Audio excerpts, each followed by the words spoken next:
तो आज मैं आपके लिए लाया हूं one of the most iconic projects. Project का नाम है the Atal tunnel. Border roads organisation एक डिफेंस ओरिएंटेड ऑर्गेनाइजेशन है। इसमें कि हम बॉर्डर्स को कनेक्टिविटी देते हैं। It is the longest tunnel in such a high altitude. 10,000 feet पे इसका पहला पोर्टल है। 13,000 फीट जो रोहतांग पास है उसको बाईपास करती है। हमारी डिफेंस सर्विसेज के लिए ये टनल की क्या इंपॉर्टेंस है, क्यों इंपॉर्टेंस है और क्या बदल गया है सर इसके बाद से? हिमालयन माउंटेन तो मतलब it is full of surprises. एक जियोलॉजिकल सरप्राइज ने 3 से 4 साल प्रोजेक्ट को रोक दिया। बिल्कुल।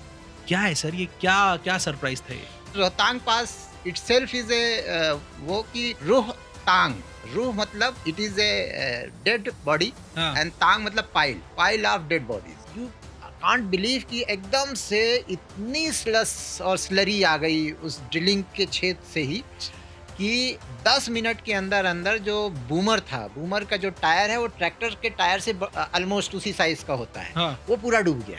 जब अटल टनल बनी तो मतलब कोक्सर वाले एक्सिस में और उधर तो नॉर्थ पोर्टल वाले एक्सिस में तो वो लोग इतने इमोशनल थे और काफ़ी खुश थे कि मतलब उनको एक तरह से एक लाइफ लाइन मिल गई।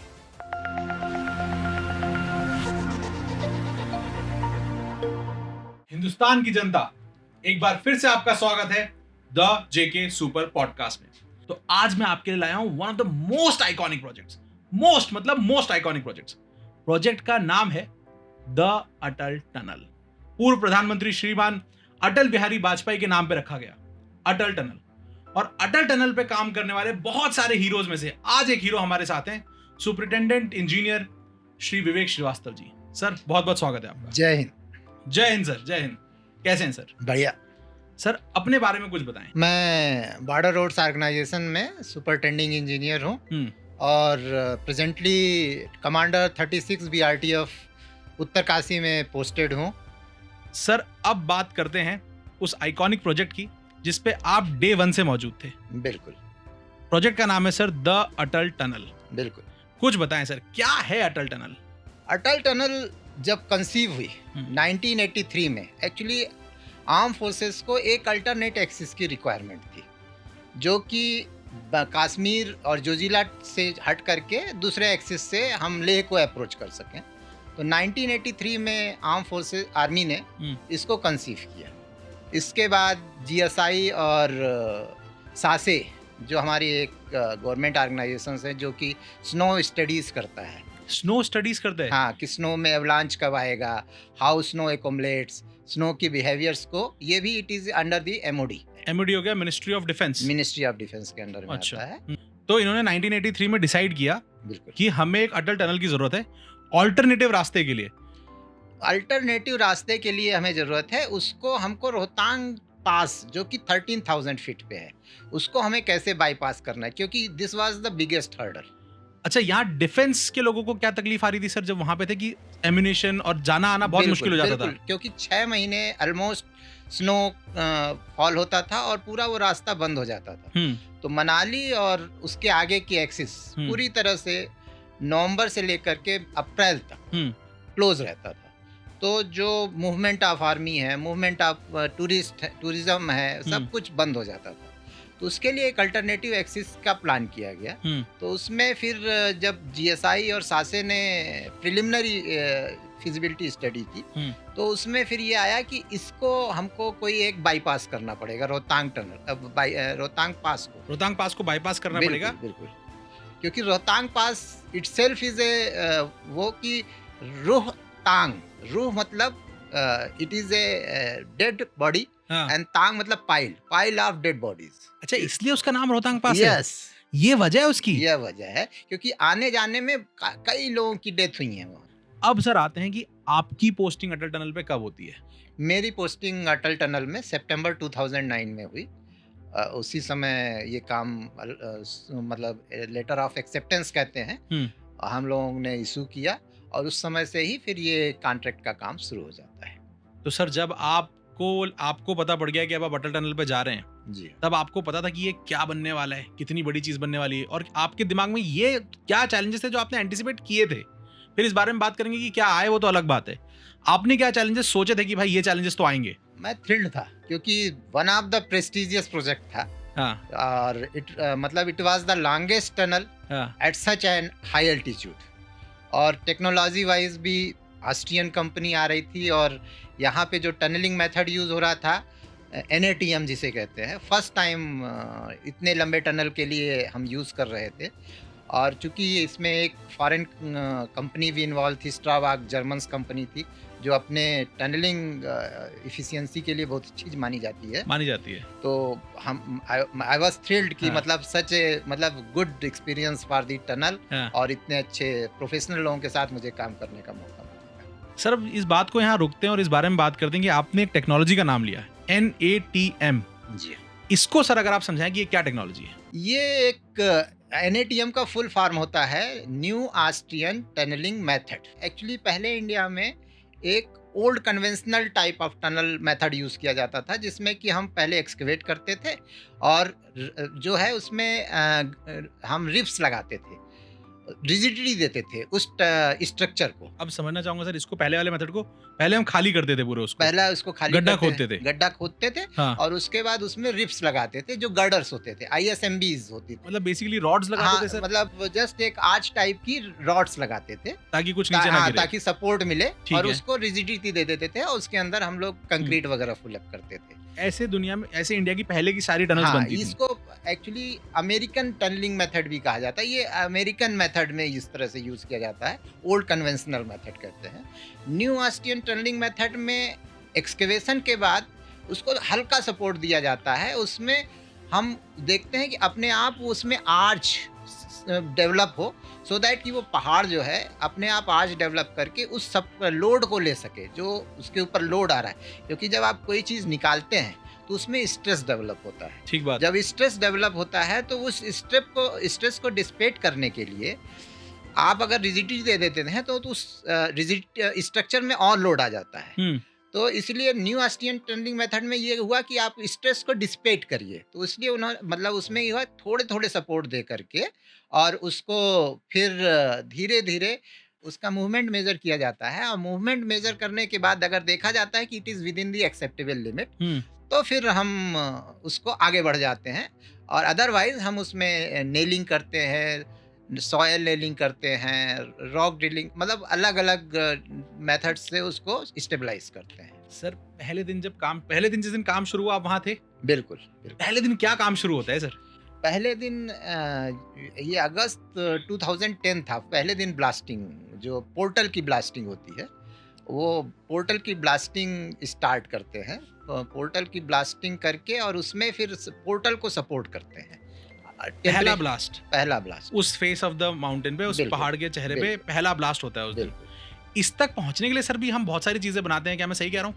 बिल्कुल, ताकि वहां तक पहुंच सके। आप कुछ अप्रोच रोड बता रहे थे। हाँ। और टनल बनाने के लिए भी हमने छोटी मोटी 2-3 टनलें बनाई हैं सर, ऐसा भी कुछ है? एक्चुअली टनल नहीं बनाया है। हाँ। ये अप्रोच रोड होती है हम उस पोर्टल तक पहुंचने के लिए। तो ये अप्रोच रोड हमारी 14.2 किलोमीटर्स के आसपास की है, जहाँ जो कि हमारा एक पलचान विलेज है मनाली के पास, वहां से ये एक्सेस करती है टुवर्ड्स दी अटल टनल। उसके बीच में हमारे करीब 12 ऐसे पॉइंट्स हैं जहाँ पे कि एवलांच प्रोन एरियाज थे। अच्छा, 12 पॉइंट्स ऐसे आ जाते हैं? हाँ, 12 पॉइंट्स ऐसे थे जो कि एवलांच प्रोन एरियाज थे। तो फिर उसकी स्टडी सासे ने की, और उन्होंने उस एवलांच प्रोटेक्शन के लिए उन्होंने कई स्ट्रक्चर सजेस्ट किए। एवलांच प्रोटेक्शन स्ट्रक्चर बोले जाते हैं। तो उस जगह पर उन प्रोटेक्शन स्ट्रक्चर्स को भी साइमल्टेनियसली शुरू किया गया। बेसिकली पहाड़ के सामने जहाँ एवलांच आ सकता है वहां पे हम कुछ ऐसा लगा देते हैं कि एवलांच या तो आए नहीं, और आए तो डिफ्लेक्ट हो जाए। हाँ, एक्चुअली इसमें कई तरह के स्ट्रक्चर्स बनाए जाते हैं। पहला तो है कि आप जब एवलांच प्रोटेक्शन में कई बार क्या होता है कि गैलरीज बना दी जाती हैं, जिस ऊपर से स्नो एवलांच निकल जाए और अंदर से गाड़ियां चलती रहें। समटाइम्स ऐसा देखा जाता है कि अगर हम थोड़ा सा डिफ्लेक्टर टाइप ऑफ वॉल बना दें तो एवलांच जो है वहां से डिफ्लेक्ट होकर के सीधे वो नदी में चला जाए। अच्छा, सो दैट कि वो रोड को ना वो करे और जो एक्सीडेंट्स होते हैं एवलांच से वो बच जाए। सर आपसे जब मैं रिसर्च कर रहा था इस पॉडकास्ट की, तो सर से मैं एक बात कर रहा था और सर ने मुझे एक बहुत खूबसूरत बात बताई। सर ने बताया कि BRO के जो इंजीनियर्स हैं, समहाउ वो काम करते करते एक ऐसा सेंस डेवलप कर लेते हैं कि उन्हें पता लग जाता है कि कहाँ पे लैंडस्लाइड आ सकती है, कहाँ पे एवलांच आ सकता है, और इसका मेथड जो सर ने मुझे बताया वो बहुत खूबसूरत है। तो जानिएगा, सुनिएगा सर, बताइए प्लीज। एक्चुअली आप जनरली देखिए तो कोई भी पहाड़ आपको इंडिकेशंस देता है यहाँ पे कुछ एक्टिविटीज होने वाली हैं। स्लाइड्स वगैरह में पहले धीरे धीरे शुरू होता है, छोटे छोटे पत्थर या छोटी छोटी मिट्टी खिसकना शुरू होती हैं। आपको जस्ट विजुलाइज करना है कि there is some movement in that slope.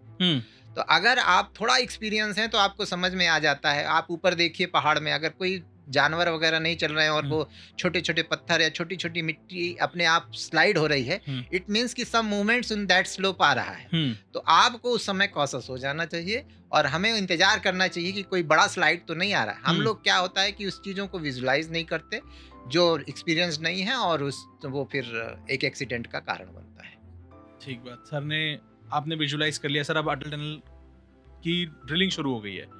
Drilling के लिए सर हम लोग क्या यूज कर रहे हैं, कैसी मशीन है? क्योंकि मैं सोचता हूँ सर, पहाड़ को ड्रिल करना, हमारे घर में वो ड्रिलिंग मशीन आता है सर, घर के अंदर आता है, वो ड्रिल मारता है, उसकी इतनी नॉइज होती है सर। पहाड़ में जब ड्रिल हो रहा है सर, तो क्या मशीन यूज हो रही है? हम जो स्टारबग अफकॉन्स ने एक 3 arm boomer drilling machine use किया। उसमें एक और खासियत थी कि अगर आपने उसमें जियोलॉजिकल कंडीशंस को फीड कर दिया कि किस तरह की पहाड़ मतलब पत्थर जो रॉक्स हैं आपको इनकाउंटर होने वाले हैं, तो वो आपको फिर वो ड्रिलिंग की स्पीड और वो अपने आप ऑटोमेटिकली ले लेता है। तो उन्होंने उस मशीन को यूज किया था, जिसे कि 3 आर्म बूमर कहते हैं। तो उससे उन्होंने उसको ड्रिलिंग 3 आर्म्ड बूमर क्यों कहते हैं सर 3 आर्म्ड बूमर? क्योंकि इसमें 3 आर्म्स रहते हैं और तीनों एक साथ ड्रिलिंग करते हैं।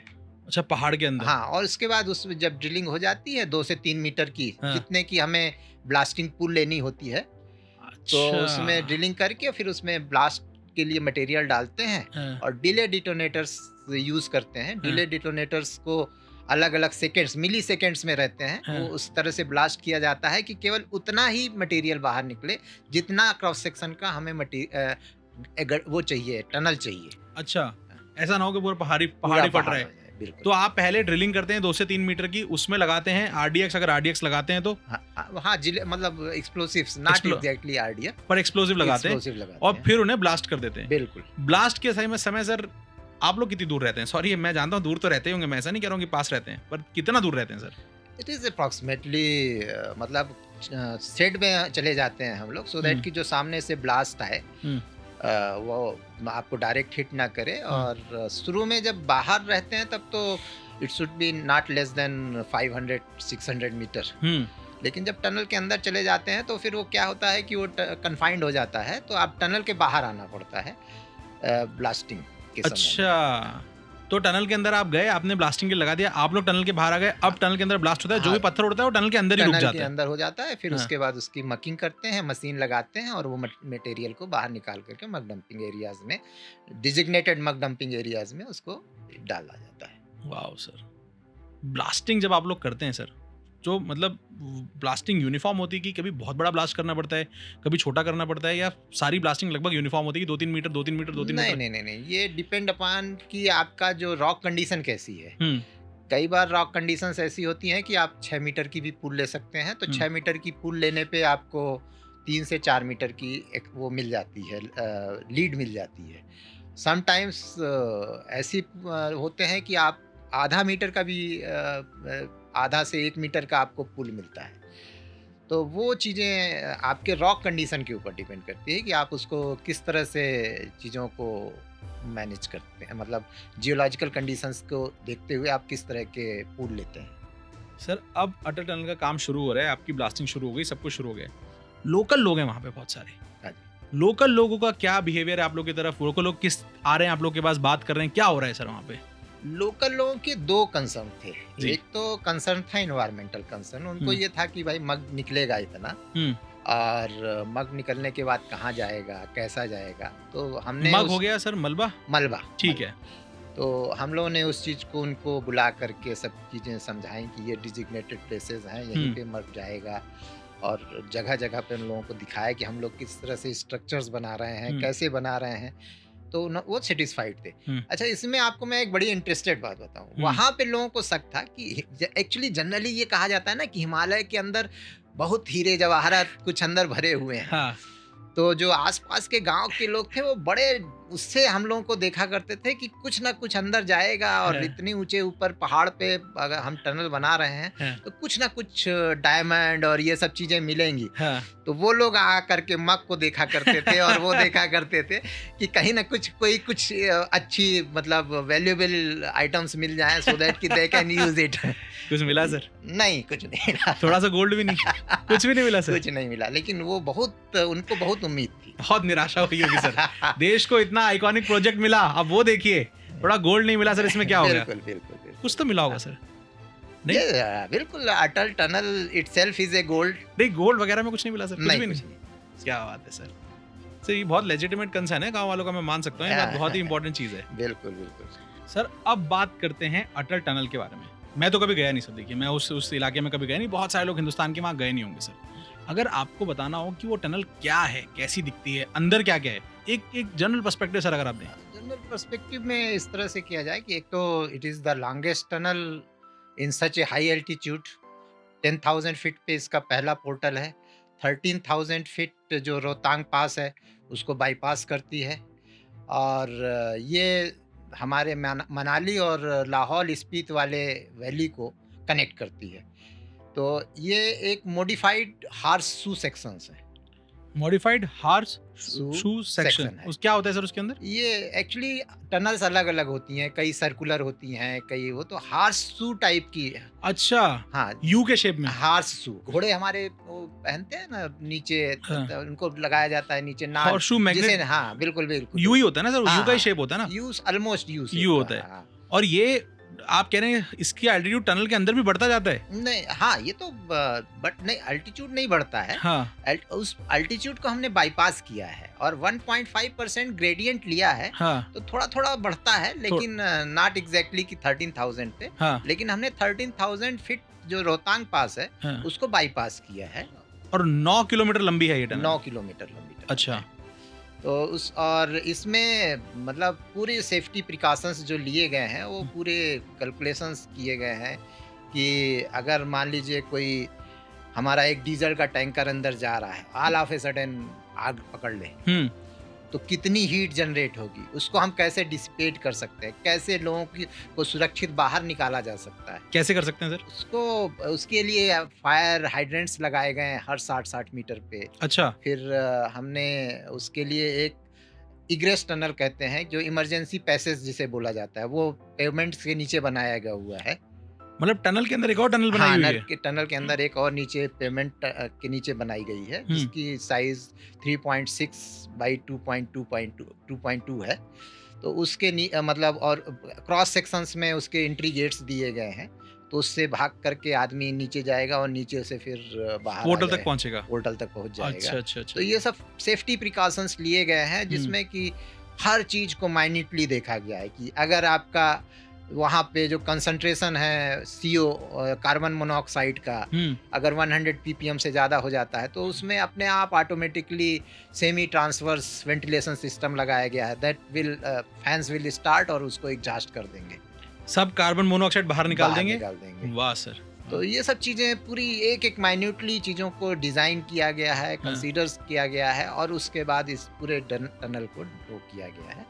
तो इसमें टोटल हमारी जो पेवमेंट विड्थ है, जिसे कैरीज वे आप कह सकते हैं, कैरीज वे 10 मीटर है, तो 8 मीटर की हमारी जो है सड़क हो गई। 0.5 की उसमें मीडियन है, जो दोनों लेन को सेपरेट करता है, और 1 मीटर्स की दोनों तरफ फुटपाथ टाइप की हो गई। तो टोटल हमारी 10.5 मीटर की कैरीज वे बन जाती है। कभी ऐसा हो ना, पर अगर सर कभी कोई इंसान अंदर फंस जाए, कोई गाड़ी फंस जाए, आग लग जाए, तो कम्युनिकेशन के लिए किससे बात करनी होगी और कैसे बात करनी होगी? हर 150 मीटर्स पे टेलीफोन लगाए गए हैं। अच्छा। हाँ, और हर 250 मीटर्स पे हमारे कैमरे लगाए गए हैं, और सबसे अच्छी चीज ये है कि इंसिडेंट डिटेक्शन ऑटोमेटिक सिस्टम लगाया गया है, सो दैट कि जो कंट्रोल रूम है दोनों पोर्टल्स पे लगाए गए हैं, उससे डिटेक्शन हो जाता है कि यहाँ पे एक्सीडेंट हुआ है, ये चीज़ें हुए, तो उसके लिए कंटिन्यूअसली उस पे कंट्रोल पैनल से, कंट्रोल रूम से उसको वॉच किया जाता है। सर मैं कुछ इमेजेस देख रहा था, देखने में भी बहुत सुंदर है सर, अंदर से बहुत लाइटिंग वाइटिंग भी काफी अच्छी बहुत ही की गई। सुंदर है। हाँ? लाइटिंग में भी एक वो है कि मतलब उसमें भी ऑटोमेटिक सिस्टम लगाया गया है कि एक सर्टेन लेवल के बाद जैसे ही उसमें डार्कनेस होती है वो अपने आप उस धीरे धीरे जो है उस लेवल की लाइट कर देती है, सो दैट कि आपकी ट्रैफिक फ्लो कंटिन्यूअस रहे, खुद ही समझ लेती है। हाँ, बहुत auto स्मार्ट होती detection। जा रही है दुनिया, खुद आजकल हर चीज का जवाब है चीजों मशीनों के पास। बिल्कुल अब चलते हैं सर इसके कंस्ट्रक्शन की तरफ। बिल्कुल।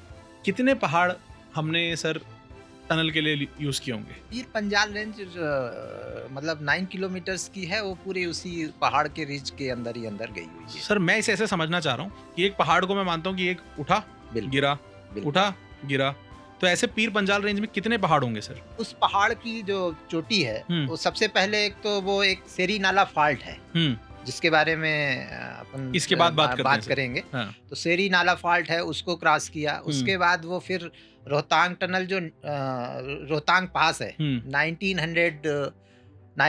1900 मीटर जो उसके ऊपर ओवरबर्डन है उसको क्रॉस करते हुए देन वो कोक्सर वाले एक्सिस को, तो मतलब आप ये मान सकते हैं कि अगर आप उस तरह से पहाड़ों को माने तो 3 से 4 पहाड़ जो हैं वो अपने उसमें लेते हुए आपके लैंग्वेज में, हमारी तरफ से तो वो पीर पंजाल रेंज है और एक ही पहाड़ माना जा सकता है उसको। ठीक है सर, तो पीर पंजाल रेंज में हमने पूरे रेंज को हमने 9 किलोमीटर की टनल खोदी। बिल्कुल। अब सर आते हैं कि क्या चैलेंजेस आते हैं सर एक खोदते हुए, क्या सबसे बड़े चैलेंजेस हैं सर? सबसे पहले तो मैं आपको अपने पर्सनल लेवल के चैलेंजेस बताता हूँ। बताइए sir. It was I think December और जनवरी। हाँ। हम लोग रात में सोए। हाँ। और जब मॉर्निंग में उठे तो अराउंड 3.5 फीट की जो है बर्फ पूरी जो है चारों तरफ ऑल ओवर जो हम लोग कैंप जहाँ पे रहते थे वहाँ पे आ गई थी। दरवाजा खुल नहीं रहे थे, गाड़ियाँ ब्लॉक हो गई थी। हम लोगों के पास डेली रूटीन के जो पानी था इवन वो नहीं मिल पाया।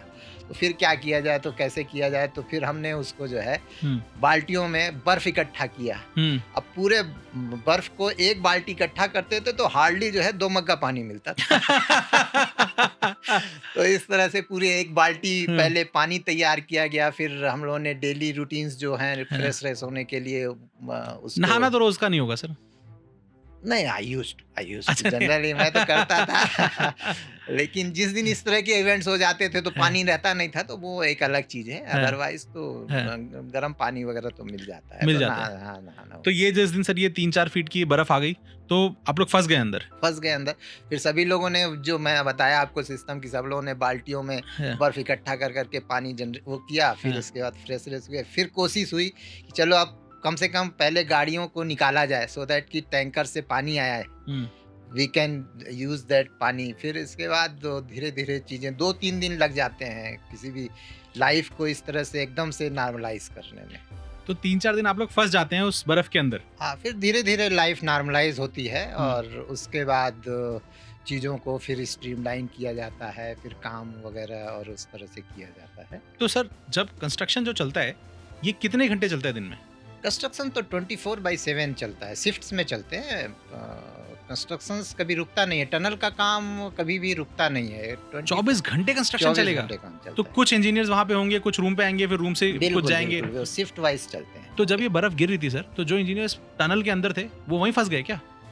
हाँ, बट नेचुरल है, जो टनल के अंदर रहा वो टनल के अंदर ही रह जाता है। फिर इसके बाद स्नो क्लियरेंस होता है, स्नो क्लियरेंस मशीनें लगाई जाती हैं, फिर गाड़ियों की मूवमेंट्स लगती है, फिर उसके बाद देन काम शुरू हो जाता है। तो टनल के अंदर सुविधाएं रहती हैं कि जो इंजीनियर्स हैं वो अपने आप को बेसिकली 3-4 दिन की बात है सर? नहीं, 3-4 दिन तो फिर वो पैदल भी आ जाते हैं। अच्छा, आ जाते हैं पैदल भी आ जाते हैं, सो दैट कि आदमी तो कंटिन्यूअस टनल में नहीं रह पाएगा, तो फिर पैदल भी आते हैं। जब गाड़ी मूवमेंट्स नहीं होती तो पैदल यूज्ड टू, और this is all part of civil engineering life. तो उसमें कोई वो नहीं। सर फिटनेस अलग लेवल की चाहिए होगी यहाँ पे।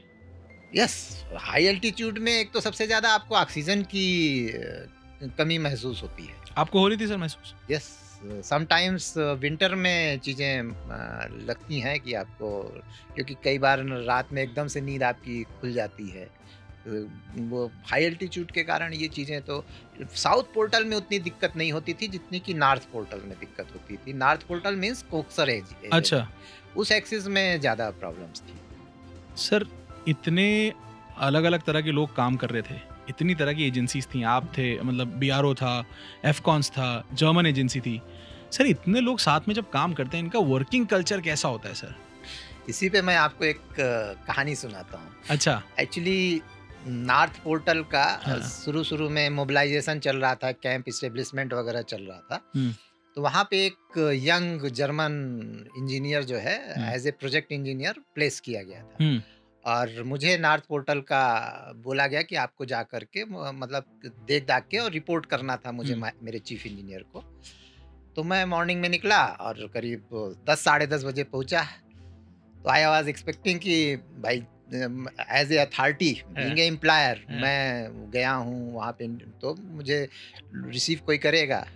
But that young chap was inside his office. अच्छा, बाहर नहीं आया रिसीव करने के लिए? बाहर नहीं आया, और वो मेरा एक अलग से ऑफिस वगैरह उसने सब तैयार किया हुआ था। बीइंग ए इंडिपेंडेंट इंजीनियर का रिप्रेजेंटेटिव मुझे एक अलग से उसने लिखा हुआ था। मैं जाके वहाँ पे बैठ गया, 10-15 मिनट वेट किया। और जैसे इंडियन कल्चर में है कि आप किसी के यहाँ जाओ तो सबसे पहले भाई सामने वाला पूछता है कि what would you like to have, cup of tea, और कुछ नहीं। तो फिर मैं थोड़ा सा फ्यूरियस हुआ और मैं जाके उससे जो हमारे प्रोजेक्ट इंजीनियर थे तो उनसे मैंने बोला कि यार you should have some courtesy, at least एक गिलास पानी तो पूछ लो, चाय और कॉफी तो छोड़ दो।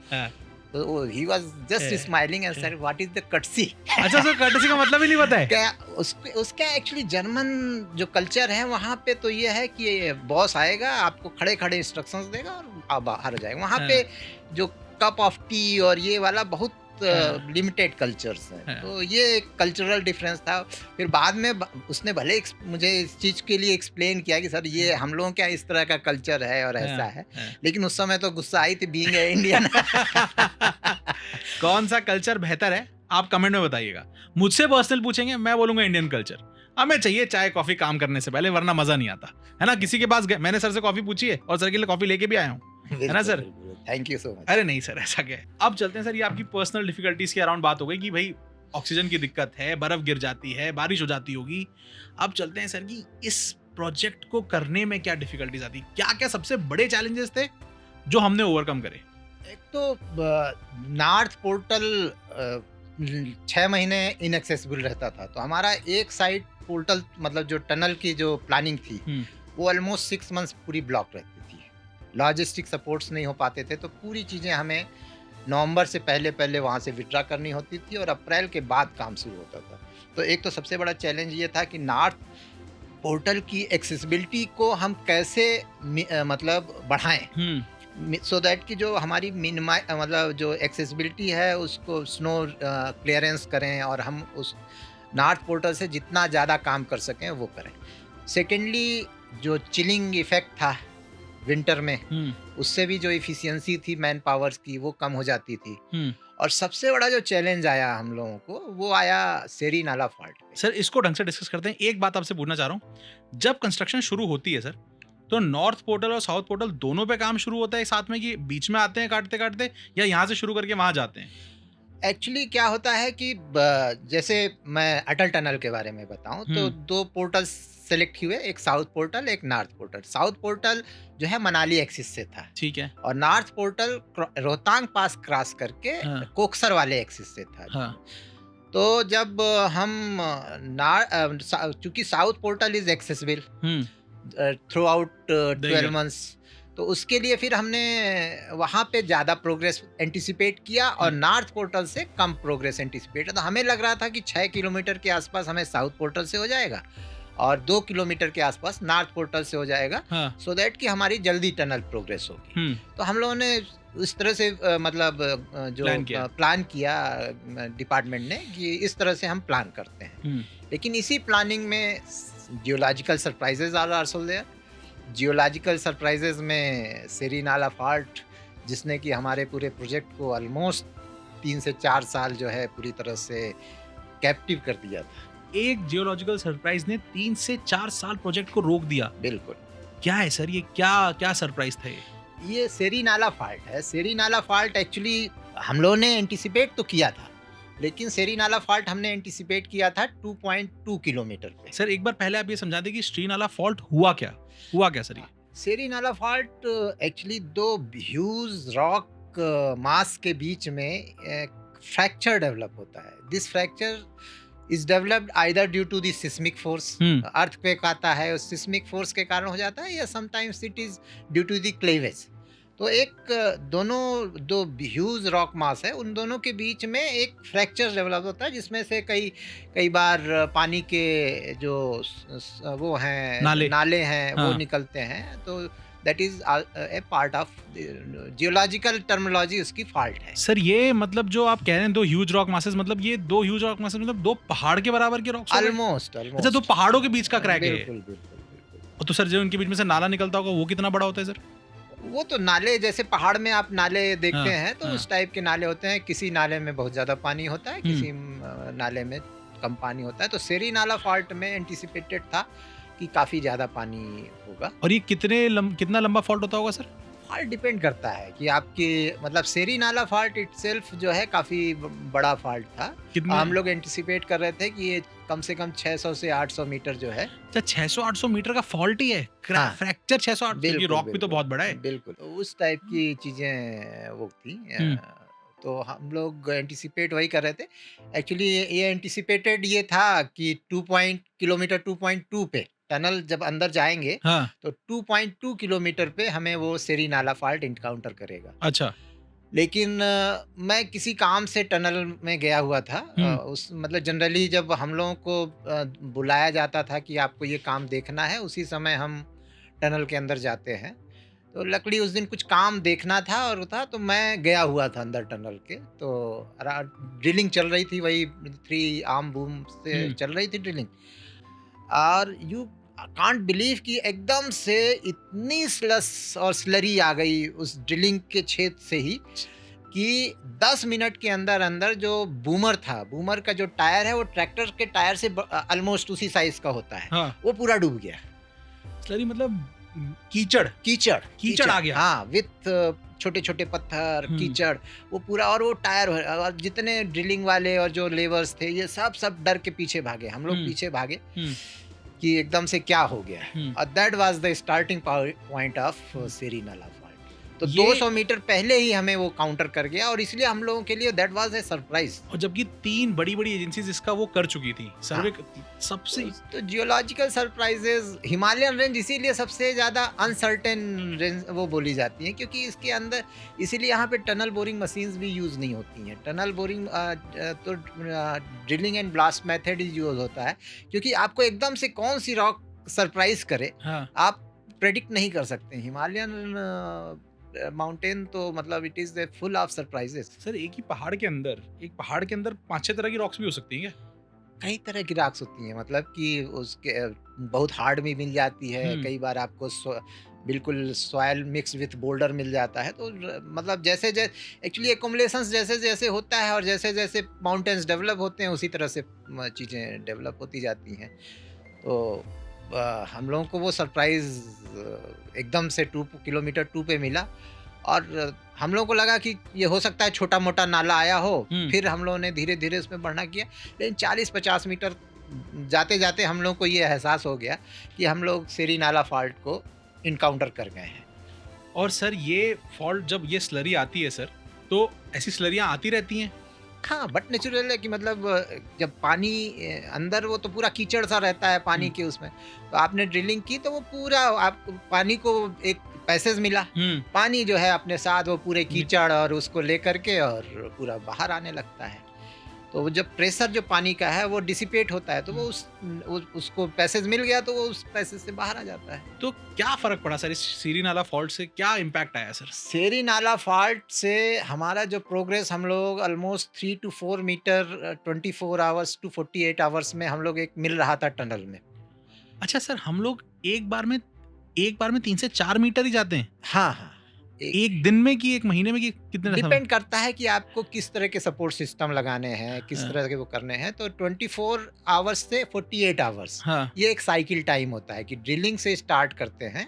ब्लास्टिंग के बाद मकिंग के बाद सपोर्ट सिस्टम, फिर कंक्रीटिंग, लाइनिंग वगैरह करते, मतलब वो करते हुए हमें टोटल वो एक साइकिल मानी जाती है। फिर नेक्स्ट जो ड्रिलिंग होती है वो एक नेक्स्ट साइकिल मानी जाती है। तो उस साइकिल को खत्म करने के लिए हमें 24 आवर्स टू 48 आवर्स लगते हैं। और एक अच्छी साइकिल में आप लोग कितना कर लेते होंगे? और एक खराब अच्छी साइकिल में 6 मीटर्स तक हम कर सकते हैं, और एक खराब साइकिल में जैसे सेरी नाला फॉल्ट है तो 0.5 मीटर भी मतलब 24 टू 48 आवर्स में मिलना हमें मुश्किल हो गया। 0.5 मीटर? यस। 0.5 मीटर कितना हो गया सर ये?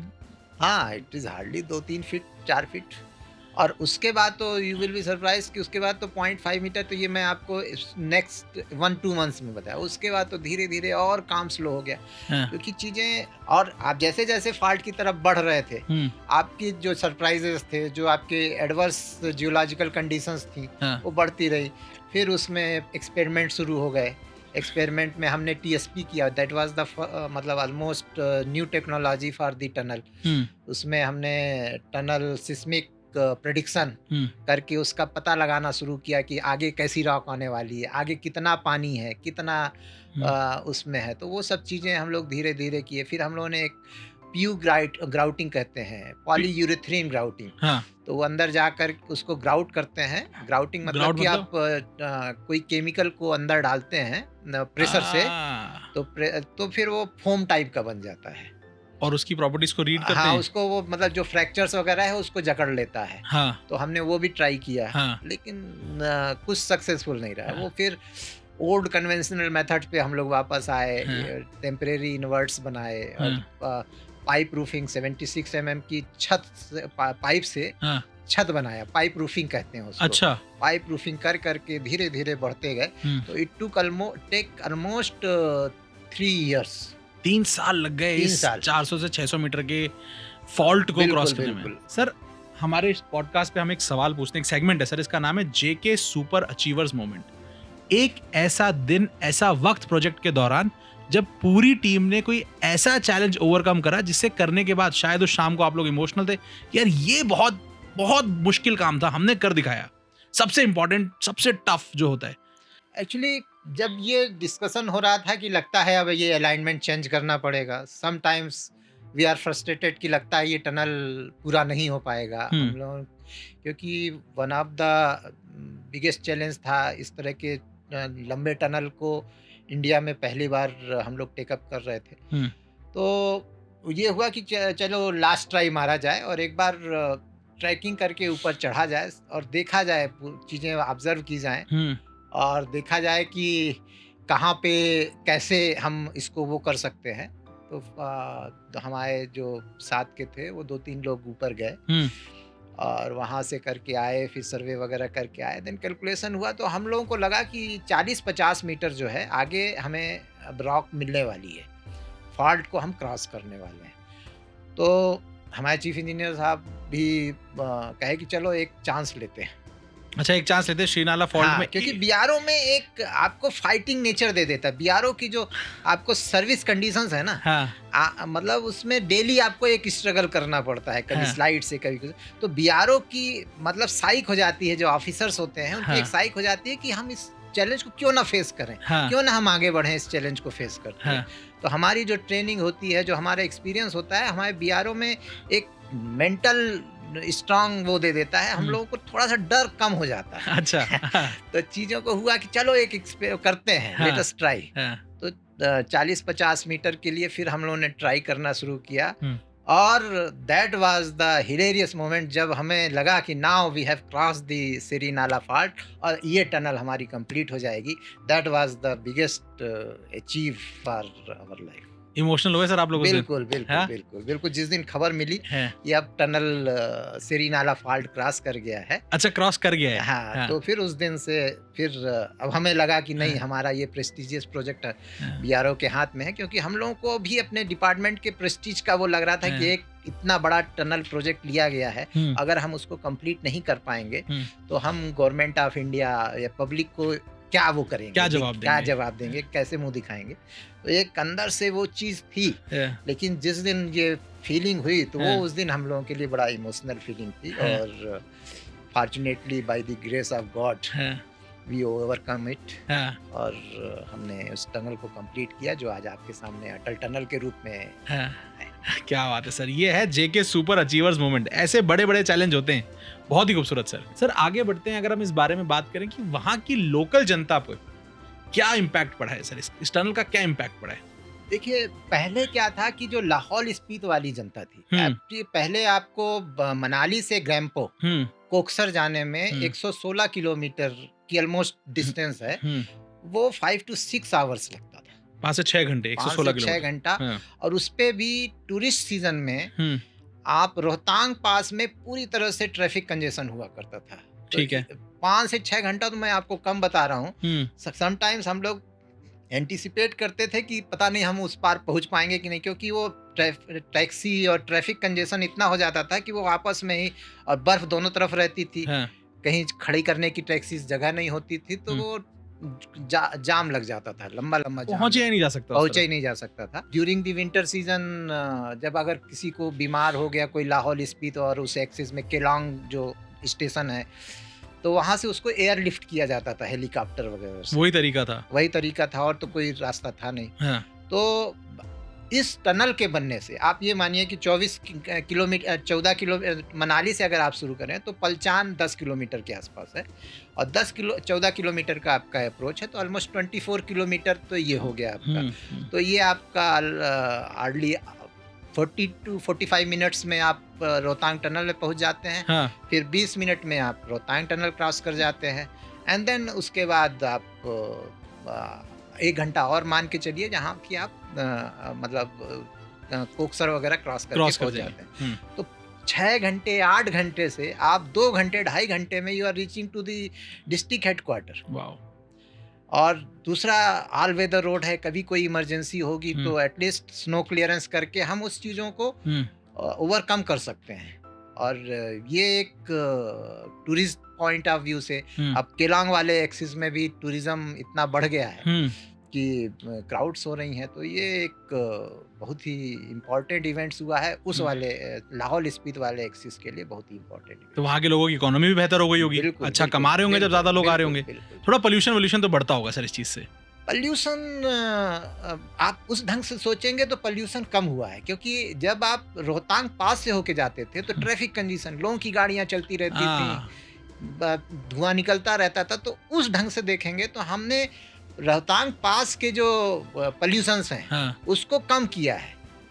ठीक बात सर, कंजेशंस रुक गए हैं। मतलब लोग जब ट्रैफिक जाम में फंस जाते हैं तो वहीं पे खाना, वहीं पे पॉलीथीन, ये तो वो पोल्यूशन के कंपैरिजन में देखिए तो हमने उस पोल्यूशन को ओवरकम किया है, और हमने बहुत कम कर दिया है पोल्यूशन। कोई ऐसा किस्सा सर आपको याद आता है जब आप उस एरिया में वापस थे और कोई लोकल ने आके आपको कुछ कहा हो, या आपके टीम के लोगों को कुछ कहा हो, जो बहुत ही खूबसूरत बात थी, या ऐसा कुछ आपको याद आता है सर? जब अटल टनल बनी तो मतलब कोकसर वाले एक्सिस में और उधर तो नॉर्थ पोर्टल वाले एक्सिस में तो वो लोग इतने इमोशनल थे और काफ़ी खुश थे कि मतलब उनको एक तरह से एक लाइफ लाइन मिल गई। जीवन ही बदल दिया आप लोगों ने। जीवन ही बदल दिया, क्योंकि इकोनॉमी बेहतर कर दी। बिल्कुल आप मेडिकल मतलब इकोनॉमी वगैरह से छोड़िए, आप जब कोई बीमार होता है कोई आपका और आपको हेलीकॉप्टर नहीं मिलते क्योंकि वेदर पैक है, हेलीकॉप्टर नहीं मिला तो चीज़ों, और आप जब आपकी एक्सेसिबिलिटी हो गई है ऑल वेदर रोड से अप टू दैट वैली, कभी भी बीमार हुआ तो एटलीस्ट उसको लिफ्ट किया जा सकता है, वो किया जा सकता है, तो वो एक पूरी लाइफ ही चेंज हो जाती है आदमी की। सर बहुत ही इमोशनल बात कर दी आपने। ये बात सुन के मतलब मैं खुद इमोशनल हो गया हूँ सर, कि किसी के घर में कोई बीमार है और किसी को कहीं पहुँचना और पहुँचना नामुमकिन हो, उसको मुमकिन कर दिखाना बहुत ही खूबसूरत बात है सर। सर अब इस चीज़ को अप्रोच करते हैं इस ढंग से कि डिफेंस सर्विसेज, हमारी डिफेंस सर्विसेज के लिए ये टनल की क्या इंपॉर्टेंस है, क्यों इंपॉर्टेंस है, और क्या बदल गया है सर इसके बाद से? एक्चुअली डिफेंस सर्विसेज को एक अल्टरनेटिव एक्सिस चाहिए था, क्योंकि कई बार चीज़ें ऐसी होती हैं जो कि आप वाया कश्मीर होकर के ले नहीं पहुंचा जा सकता है, तो डिफेंस सर्विसेज को भी एक अल्टरनेटिव एक्सिस चाहिए था। तो जैसा मैंने आपको पहले ही बताया था कि ओवरऑल प्रोजेक्ट को देखा जाए तो दारचा पदम नीमू वाला एक्सिस जो है हमने वो किया, और ये रोहतांग टनल पास को हमने ओवरकम किया। तो अब एक और पास है सिंकुला, हाँ, उसका भी अभी प्लान चल रहा है। तो जैसे ही ये चीज़ें हो जाएंगी तो हम अप टू ले ऑल वेदर रोड से कनेक्ट हो जाएंगे। तो आर्मी के जो लॉजिस्टिक सपोर्ट्स हैं वो मतलब अनहिंडर्ड ऑल वेदर रोड्स से पहुंचाए जा सकते हैं, जो कि आज की डेट में आपको हेली सर्विसेज से और एयरलिफ्ट करना पड़ता है और चीज़ें वो करना पड़ता है। और इसमें तो बहुत बड़ी रेस्ट्रिक्शन है, क्योंकि अगर हेली सर्विसेज हैं या अगर आपको एयरलिफ्ट करना पड़ेगा तो हाँ। आप बहुत बड़े बड़े, हाँ, कभी वेदर पैक हो गया ऑल ऑफ ए सडन, कोई जरूरत भी नहीं हुई जा तो सकते। वो भी नहीं जा सकती हैं हाँ हाँ हाँ हाँ हाँ। तो अब पहले पहले ऐसा होता था, कितने महीने के लिए सर ये ब्लॉक रहता था? Almost 6 months. 6 मंथ्स तक वहां पहुंचना, बिल्कुल या तो डिफरेंट रूट के थ्रू जाना पड़ता था बिल्कुल या फिर एयर सर्विसेज के थ्रू जाना पड़ता था। बिल्कुल। अब रोड की वजह से हम वहाँ कभी भी पहुंच सकते हैं। बिल्कुल। बहुत ही खूबसूरत बात सर। सर ऐसा समझ सकता हूँ कि आप लोग जिस टेरिटरी में ऑपरेट कर रहे हैं वो कोई आसान टेरिटरी तो है नहीं काम करने के लिए। बहुत सारे चैलेंजेस हैं, नेचर के बहुत सारे चैलेंजेस हैं, फिर ह्यूमन के तो है ही अपने चैलेंजेस। सर कभी कोई आपका बर्फ गिर जाए, कभी कोई लैंडस्लाइड हो जाए, कभी कोई एवलांच आ जाए, कोई ऐसा दिन याद आता है सर जो जो बहुत ही हताशापूर्ण था, मतलब बहुत ही डिसअपॉइंटिंग था कि यार ये क्या हो गया? एक्चुअली 2011 में क्या हुआ कि एक रात ऑल ऑफ ए सडन काफ़ी तेज रोलिंग स्टोन्स की आवाज़ आने लगी और काफ़ी तेज जो है नदी हम लोगों के जस्ट नीचे बह रही थी, उसमें काफ़ी फ्लो बढ़ गया। तो उस समय तो कुछ नहीं समझ में आया, जस्ट सुन रहे थे। हम लोग को थोड़ा सा डर लग रहा था कि कहीं लगता है क्लाउड बस्ट हुआ और कुछ हुआ। लेकिन सुबह होते होते हम लोगों को खबर मिली कि हम लोगों से जस्ट जो करीब 200 मीटर दूर एक snow protection structure, avalanche protection structure बन रहा था। अच्छा। हाँ। तो वहाँ उसी रिज पे ऊपर कहीं आर्टिफिशियल लेक बस्ट हुआ है। Artificial lake? या सर आर्टिफिशियल लेक मतलब Actually- मैन मेड लेक है वो? नहीं, एक्चुअली क्या होता है कि समटाइम्स जो है ऊपर पहाड़ों पर स्लाइड आ जाता है। हाँ। और स्लाइड आ जाने से जो ऊपर छोटी मोटे जो नाले होते हैं हाँ। वो ब्लॉक होने लगते हैं।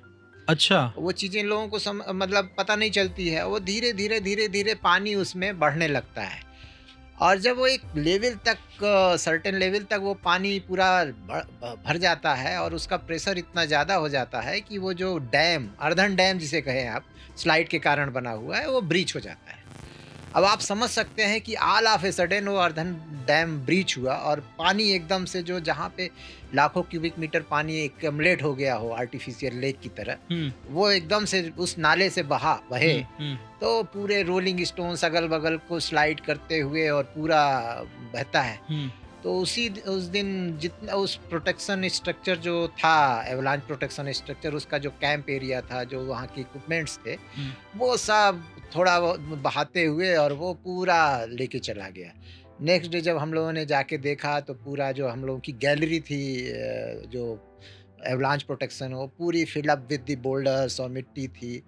तो हम लोगों के लिए एक बड़ा डिसअपॉइंटेड डेट था कि मतलब कि अब लगता है it will take another 6 month, क्योंकि हमें लग रहा था कि दैट एवलांच प्रोटेक्शन स्ट्रक्चर जो है जल्दी ही कंप्लीट हो जाएगा। लेकिन फिर अनदर 1 ईयर्स के आसपास उसको पूरा बोल्डर खाली करने में और उसमें लग गया।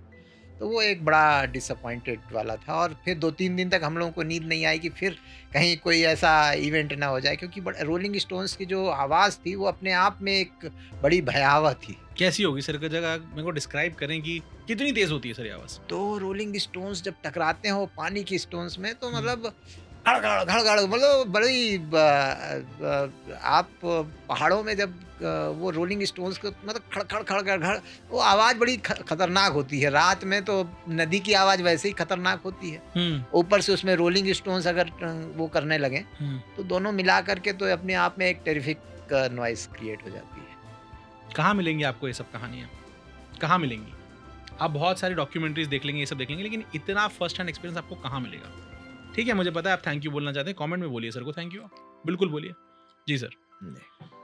सर जिस ऑर्गेनाइजेशन से आप आते हैं, मुझे भगवान की कसम सर बहुत ज़्यादा इस ऑर्गेनाइजेशन के बारे में नहीं पता था, और आज जान के मुझे इस बात की शर्म है कि क्यों नहीं पता था कि बॉर्डर रोड्स ऑर्गेनाइजेशन जैसी ऑर्गेनाइजेशन जो इतने टफ काम कर रही है, उसके बारे में लोगों का जानना ज़रूरी है। सर 2-4 शब्द अगर आप अपनी ऑर्गेनाइजेशन के बारे में बता दें सर, तो किस तरह के काम आपने किए हैं, किस तरह के काम आप लोग कर रहे हैं और क्या मेंटालिटी है? बॉर्डर रोड्स ऑर्गेनाइजेशन एक डिफेंस ओरिएंटेड ऑर्गेनाइजेशन है, जिसमें कि हम बॉर्डर्स को कनेक्टिविटी देते हैं। और बॉर्डर्स की कनेक्टिविटी काफ़ी हाई एल्टीट्यूड से और काफ़ी ऊंचे पहाड़ों से काटते हुए डिफरेंट टेरिफिक टेरेंस को क्रॉस करते हुए हम होते हैं। हमारे जो एल्टीट्यूड्स होते हैं वो हाई एल्टीट्यूड्स होते हैं। इट क्रॉसेस 17,000 18,000 फीट, जहाँ पे कई बार ऑक्सीजन की कमी होती है। तो चीज़ों को हम इन सब चीज़ों पे ओवरकम होते हुए टेक्नोलॉजी को अडॉप्ट करते हुए हम आगे बढ़ रहे हैं। पहले बॉर्डर रोड्स सिर्फ रोड्स पे काम करता था, लेकिन डे बाय डे हम नई नई टेक्नोलॉजी को एक्सेप्ट कर रहे हैं। टनल प्रोजेक्ट्स में हम घुस रहे हैं और रोहतांग टनल उसमें वन ऑफ द बिगेस्ट वो है।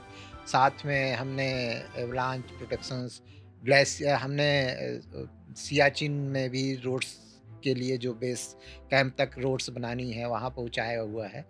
और बॉर्डर रोड्स के बारे में अब तो ट्विटर वगैरह में काफ़ी चीज़ें आने लगी हैं, काफ़ी इंफॉर्मेशन आने लगी हैं। पहले वी वेयर अनसंग हीरोज हम लोगों ने, मतलब, लेकिन थैंक्स टू अवर सीनियर्स, उनके कंटिन्यूअस सपोर्ट से और उनके कंटिन्यूअस मॉरल बूस्टिंग से हम लोग इस काम को एग्जीक्यूट कर रहे हैं। और होपफुली हम आगे भी देश की सेवा करते रहेंगे और अपने आर्म फोर्सेस को कभी कनेक्टिविटी के पीछे लेट डाउन नहीं होने देंगे। सर, आप लोग अनसंग हीरोज थे नहीं सर, आप लोग अनसंग हीरोज हैं, क्योंकि अभी भी पूरे देश को इस तरह से नहीं पता है कि किस लेवल का काम आप लोग कर रहे हैं सर। और सर, हमारी यही कोशिश है कि पूरा देश आपके बारे में जाने और पूरे देश को पता पड़े कि बॉर्डर रोड्स ऑर्गेनाइजेशन जैसा काम, ये ऑलमोस्ट इम्पॉसिबल काम को पॉसिबल करके दिखा रहे हैं। इस बार मैं एक चीज़ और बोलना चाहूँगी। हमारे जो प्रेजेंट DGVR साहब हैं, उन्होंने नए नए टेक्नोलॉजीज़ पे काफ़ी वर्कआउट किया है और उन्होंने इस ऑर्गेनाइजेशन में काफ़ी टेक्नोलॉजी को डेवलपमेंट पे चीज़ों को इंट्रोड्यूस किया है। तो जिसके कारण आगे आने वाले समय में हम देख रहे हैं कि बॉर्डर रोड्स ऑर्गेनाइजेशन जो है काफ़ी और आगे जाएगा। DGVR साहब का बहुत बहुत शुक्रिया सर, आपके लिए भी बहुत बहुत बहुत बहुत आभार है दिल के अंदर कि आप ऐसा काम कर रहे हैं। सर, अगर मैं आपसे पूछूं कि एक टेक्नोलॉजिकल चीज़ जो आप मुझे डिस्क्राइब करें कि ये काम पहले ऐसे होता था और अब ऐसे होता है, जिसके अंदर एक बहुत बड़ा फ़र्क आ गया हो, एक कोई भी, अगर आप बहुत सारे एस्पेक्ट्स में होगा।